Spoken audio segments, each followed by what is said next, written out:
Hi friends, നമസ്കാരം. നമ്മുടെ ഇഷ്ടവിശേഷങ്ങളായ പവിത്രത്തിന്റെ ഒരു അടിപൊളി വിശേഷമായിട്ടാണ് വന്നിരിക്കുന്നത്. അപ്പൊ എല്ലാവർക്കും നല്ലൊരു ദിവസം ആശംസിച്ചുകൊണ്ട് തന്നെ നമുക്ക് വിശേഷത്തിലേക്ക് പോകാം. അപ്പൊ തുടങ്ങുമ്പോൾ തന്നെ കാണുന്നത് നമ്മുടെ വേദനയാണ്. അപ്പൊ വേദ പോവാനായിട്ട് റെഡിയായി അമ്മയെ കെട്ടിപ്പിടിച്ചതെന്ന് കരയാട്ടോ. അമ്മ മോളെ ആശ്വസിപ്പിക്കുകയും കെട്ടിപ്പിടിക്കുകയും ഉമ്മ കൊടുക്കുകയും ഒക്കെ ചെയ്തു. കമലാമ്മയ്ക്ക് ഭയങ്കര സങ്കടവും സന്തോഷമാണോ എന്നൊന്നും അറിയില്ല കേട്ടോ. സന്തോഷം ഒരിക്കലും ഇല്ല. കമലമ്മയ്ക്ക് ആകെ സങ്കടമായിപ്പോയി. വേദ പോന്നു എന്നറിഞ്ഞപ്പോഴത്തേനും ഏറ്റവും അധികം വിഷമിച്ചത് കമലയും ശ്രീജയാണ് കേട്ടോ. അവ രണ്ടുപേരും സങ്കടത്തിലാണ്. എന്നിട്ട് കൈ തോത്തിട്ട്, അതെ മോളൊന്നും കഴിച്ചില്ലല്ലോ, വാ അമ്മ എന്തെങ്കിലും ഉണ്ടാക്കി തരാം എന്ന് വേഗം കമല പറഞ്ഞപ്പം, അമ്മേ ഇനി അതൊന്നും വേണ്ട എന്ന് പറഞ്ഞു. നീ എന്താ പറയുന്നത്? അവളൊന്നും കഴിച്ചിട്ടില്ല എന്നാ. അമ്മ ഇനി അത് ബുദ്ധിമുട്ടൊന്നും വേണ്ട. ഇന്ന് ഞങ്ങളുടെ രണ്ടുപേരുടെയും അവസാനത്തെ അത്താഴമല്ലേ, ഞങ്ങൾ ഒരുമിച്ച് അങ്ങ് കഴിച്ചോളാന്നേ, ഞാൻ വാങ്ങിക്കൊടുത്തോളാം. എടാ അതൊന്നും ശരിയാവില്ല എന്ന് പറഞ്ഞു. അമ്മയോട് പറയുന്ന അമ്മ മനസ്സിലാക്ക്. അമ്മയോടല്ലേ പറഞ്ഞത് നീ അവസാനത്തെ അത്താഴം ഞങ്ങൾ ഒരുമിച്ച് കഴിക്കട്ടെ അമ്മേ എന്ന് പറഞ്ഞു. ഡാ നീ ചുമ്മാ ആവശ്യമില്ലാത്ത വർത്താനം പറയല്ലേ വിക്രം എന്ന് പറഞ്ഞു. അവന്റെ ഒരു നാവെടുത്ത് വളയ്ക്കാതരാ എന്ന് പറഞ്ഞു. എന്നാ അമ്മ ചെല്ല്, ഇനിയുള്ള കാര്യങ്ങളൊക്കെ ഞാൻ നോക്കിക്കോളാം എന്ന് പറഞ്ഞു. അപ്പൊ വേദയെ ഇങ്ങനെ നോക്കിയപ്പോ വേദയും അമ്മ ചെല്ല് എന്നുള്ള മട്ടില് ഇങ്ങനെ കാണിച്ചു.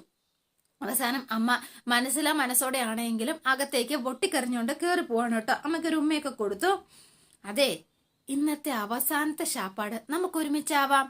എളുപ്പം കഴിച്ചിട്ട് സ്ഥലം കാര്യമാക്കാനായിട്ട് നൂഡിൽസ് ആയാലോ, എന്തു പറയുന്നു എന്ന് ചോദിച്ചു. അപ്പൊ വേദ ഒന്നും മിണ്ടാതെ കുറച്ചു നേരം ഇങ്ങനെ നിന്നു. ഈ സമയത്ത് നമ്മുടെ വിക്രം തന്നെ സ്വയം നൂഡിൽസ് ഒക്കെ ഉണ്ടാക്കി നമ്മുടെ വേദയ്ക്ക് കൊണ്ട് കൊടുക്കുകയാണ്. പക്ഷെ വേദ ആളാകെ ഭയങ്കര അപ്സെറ്റും സങ്കടത്തിലും ഒക്കെയാണ് കേട്ടോ. വേദയ്ക്ക് കൊണ്ട് കൊടുത്തു. എന്നിട്ട് വെള്ളമൊക്കെ ഒഴിച്ചു കൊടുത്തു. ദാ താൻ കഴിക്കടോ എന്നെ പറഞ്ഞു. അങ്ങനെ കൈകൊണ്ട് കാണിച്ചപ്പോഴത്തേനും അങ്ങനെ കുറച്ചു നേരം വിക്രത്തെ ഇങ്ങനെ നോക്കിയിരുന്നു. ആൾ ഒരു കൂസലും ഇല്ലാതെ വേഗം തന്നെ വാരി വെട്ടി വിഴുങ്ങാണ് എന്നുള്ളതാണ് സത്യം. അപ്പം നോക്കിയപ്പോഴത്തേനും എന്താ കഴിച്ചോ എന്ന് വീണ്ടും കാണിച്ചു. അവസാനം പിന്നെ വേദ മനസ്സോടെ ആണെങ്കിലും കഴിക്കുകയാണ് കേട്ടോ. രണ്ടുപേരുടെയും മനസ്സിന്റെ ഉള്ളില് എവിടെയോ ഒരു പെടച്ചിലുണ്ട്. ഇപ്പൊ വേദയുടെ മനസ്സിലേക്ക് ആദ്യം ഓടിയെത്തുന്നത് വിക്രം തന്റെ കഴുത്തില് ആ താലി കെട്ടിയ ആ നിമിഷം. അതാണ് വേദയുടെ മനസ്സിലേക്ക് ഓടി എത്തുന്നത്. ശേഷം ആ ഗുണ്ടകളെ അടിച്ചു വീഴ്ത്തുന്നതും പിന്നെ രണ്ടുപേരുടെ ആ ബൈക്ക് വരുന്നതും ഒക്കെ ഇങ്ങനെ ആളിങ്ങനെ സ്വപ്നം കണ്ടിങ്ങനെ ഇരിക്കുകയാണ്. അതെ എന്താ എന്ന് ചോദിച്ചപ്പോ തന്നെ മതി എന്ന് പറഞ്ഞു. അപ്പൊ വേഗം തന്നെ വേദ പാത്രം എടുക്കാൻ തുടങ്ങിയപ്പം വേണ്ട ഇന്നത്തെ പാത്രം കഴുക്കൊക്കെ എന്റെ വകയാ, നീ ഇതൊന്നും സമയം കളയണ്ട, വേഗം ചെന്ന ഡ്രസ്സൊക്കെ മാറി ബാഗൊക്കെ പാക്ക് ചെയ്ത് വേഗം റെഡിയാവാൻ നോക്ക് എന്ന് പറഞ്ഞ വിക്രം വേഗം വേദയെ കൂട്ടിക്കൊണ്ട് ഇവർ രണ്ടുപേരുടെ ബൈക്കിന് നേരെ ജസ്റ്റ് ശങ്കർ നാരായണന്റെ വീട്ടിലേക്ക് ചെല്ലുകയാണ്. അപ്പൊ അവരെല്ലാവരും കിടന്നിരുന്നു കേട്ടോ. അപ്പോഴാണ് സാറേ എന്നൊരു വിളി കേൾക്കുന്നത്. അപ്പൊ ഇവരെല്ലാവരും നോക്കുകയാണ് കേട്ടോ. അപ്പൊ വേദ ആളാകെ സങ്കടത്തിലൊക്കെയാണ് നിൽക്കുന്നത്. അപ്പോഴേക്കും ലൈറ്റ് ഇട്ടു. ഓ ഇതിനും മാത്രം ലൈറ്റോ എന്ന് ചോദിച്ചു. അപ്പോഴേക്കും ഇവരെല്ലാവരും ഇങ്ങനെ വാലെ ഇറങ്ങി വരികയാണ്. ഓഹോ എല്ലാവരും ഉണ്ടല്ലോ. എന്റെ പൊന്ന് സാറേ, രണ്ടാമത്തെ തവണയാ രാത്രിക്ക് രാത്രി ഇവളെയും കൊണ്ട് ഞാൻ ഇങ്ങോട്ടേക്ക് വരുന്നത്. പക്ഷേ ഇത്തവണത്തെ വരവിന് ഒരു പ്രത്യേകതയുണ്ട് കേട്ടോ സാറേ എന്ന് പറഞ്ഞു. മറ്റൊന്നുമല്ല, അതെ അന്ന് ഞാൻ ഇവളെ നിർബന്ധിച്ചാണ് കൊണ്ടുവന്നതെങ്കിൽ ഇന്നിവളെ മനസ്സറിഞ്ഞ് ഒരു തീരുമാനമെടുത്ത് സ്വന്തം വന്നതാ എന്ന് പറഞ്ഞു. അപ്പൊ എല്ലാവർക്കും അങ്ങനെ അതിശയായി പോയി കേട്ടോ. വേദയാണോ എന്നുള്ള മട്ടില്. പക്ഷെ വേദാളത്തിന് ഒരു കുഴപ്പമുണ്ട്. എത്ര തവണ ചോദ്യങ്ങൾക്ക് ഉത്തരം കൊടുത്താലും വീണ്ടും മരത്തിൽ ഇറങ്ങി വന്ന് കഴുത്തി തൂങ്ങും. അതാ ഒരു ശീലം. ദേ ഒരു കാര്യം പറയട്ടെ സാറേ എന്ന് പറഞ്ഞു. ഇത്തവണ അത് സംഭവിക്കാതിരിക്കാൻ ഇതിനെ വല്ല മുറുകി പൂട്ടിയിടുവോ അതിനെ വല്ല കെട്ടിയിടുവോ വല്ല ചെയ്താൽ മതി ഡാ എന്ന് പറഞ്ഞു. അവസാന ദിവസം സമാധാനത്തോടെ സംസാരിച്ചു പോവാൻ വന്നപ്പം വെറുതെ ബഹളം വെക്കല്ലേ എന്ന് പറഞ്ഞു ശ്രീയോട്. വേണ്ട എന്ന് പറഞ്ഞ് ശങ്കർ നാരായണൻ തടഞ്ഞു. അത്താണ് വിവരമുള്ളവർക്ക് കാര്യം മനസ്സിലാവും എന്ന് പറഞ്ഞു ഇങ്ങനെ നിന്ന് പ്രസംഗിക്കാണ് കേട്ടോ. അപ്പൊ എല്ലാവരും ഇങ്ങനെ നിപ്പുണ്ട്. അന്നത്തെ അതേ വാചകം തന്നെ ഇപ്പോഴും ആവർത്തിക്കുക. ഈ വീട്ടിൽ നിന്ന് ഇവള് കൊണ്ടുവന്ന ഒന്നും പൊന്നോ പണവോ യാതൊന്നും എന്റെ വീട്ടുകാരോ ഞാനോ എടുത്തിട്ടില്ല. വന്നതുപോലെ തന്നെ മകളെ ഇതേ തിരിച്ചു കൊണ്ടുവന്ന് വിട്ടിട്ടുണ്ട് എന്ന് പറഞ്ഞു. അപ്പൊ വേദ ഇങ്ങനെ നോക്കുകയാണ്. അപ്പൊ ശരി എന്നാ ശരി എന്നൊക്കെ പറഞ്ഞ് ഇവൻ ടാറ്റ പറഞ്ഞ് അവിടെ നിന്ന് ഇറങ്ങുകയാണ്. ഇങ്ങനെ നോക്കി നിൽക്കുക. എന്തെങ്കിലും പറയുവോ, വിക്രം എന്താ ഇത്രയ്ക്ക് ദുഷ്ടനായി പോയോ എന്നുള്ള മട്ടിലൊക്കെ. എന്നിട്ട് തിരിഞ്ഞു നിന്നിട്ട്, ഏയ് വേതാളം, അതെ ഏത് നേരത്താ നിന്റെ കഴുത്തിൽ താലി കെട്ടാൻ തോന്നിയെന്ന് എനിക്കറിയില്ല.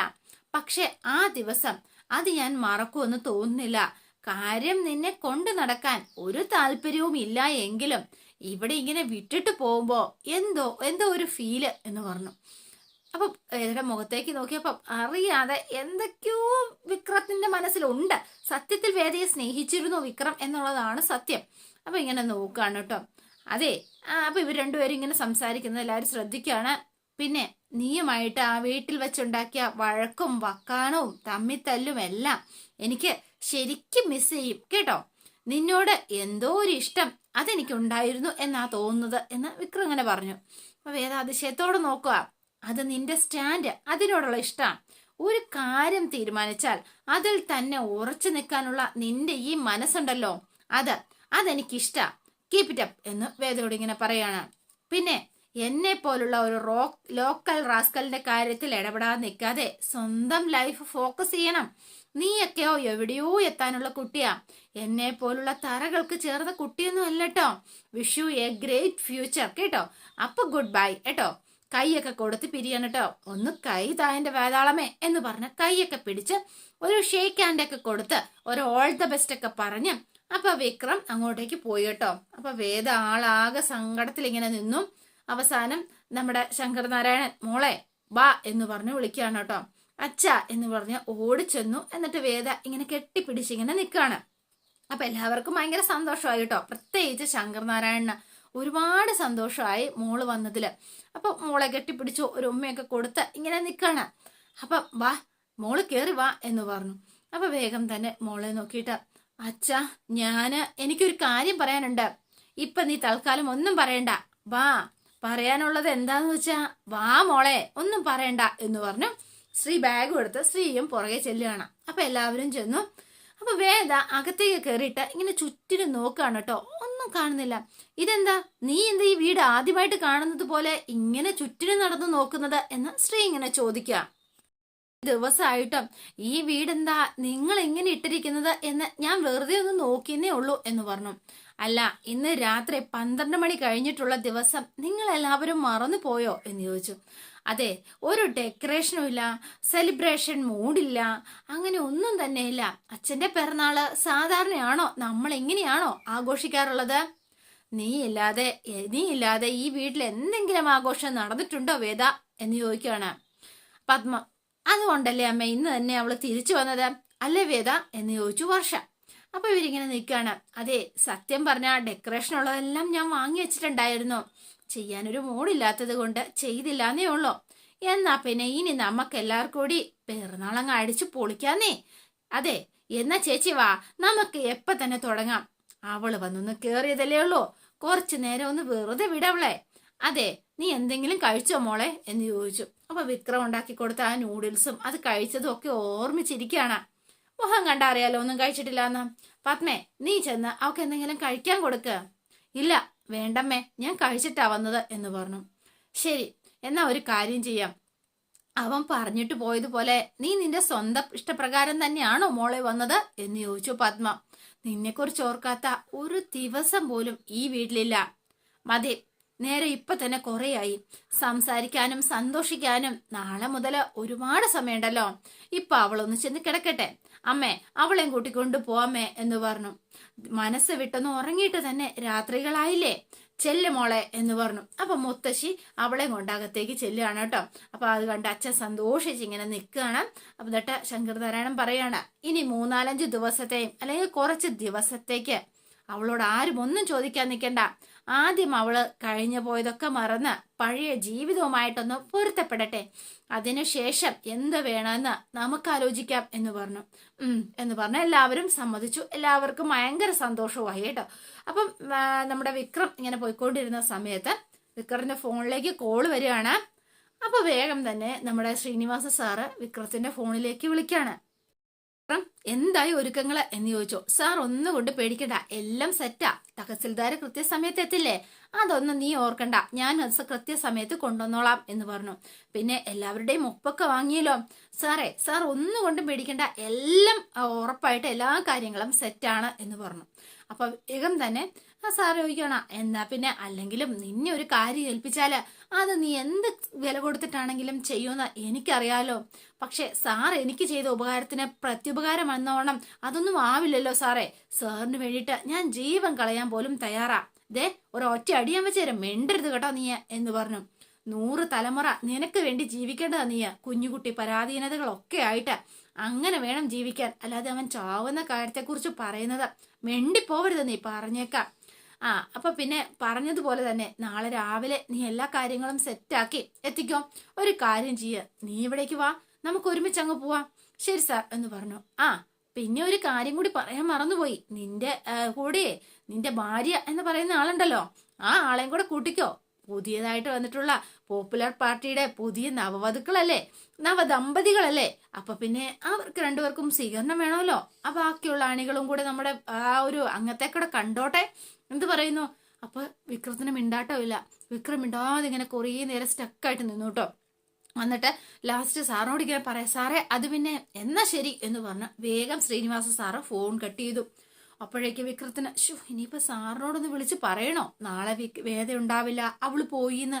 അതോ സാറിനെ കാണുമ്പോ പറഞ്ഞാൽ മതിയോ? അങ്ങനെയായിരുന്നു നമ്മുടെ വിക്രത്തിന്റെ ചിന്ത.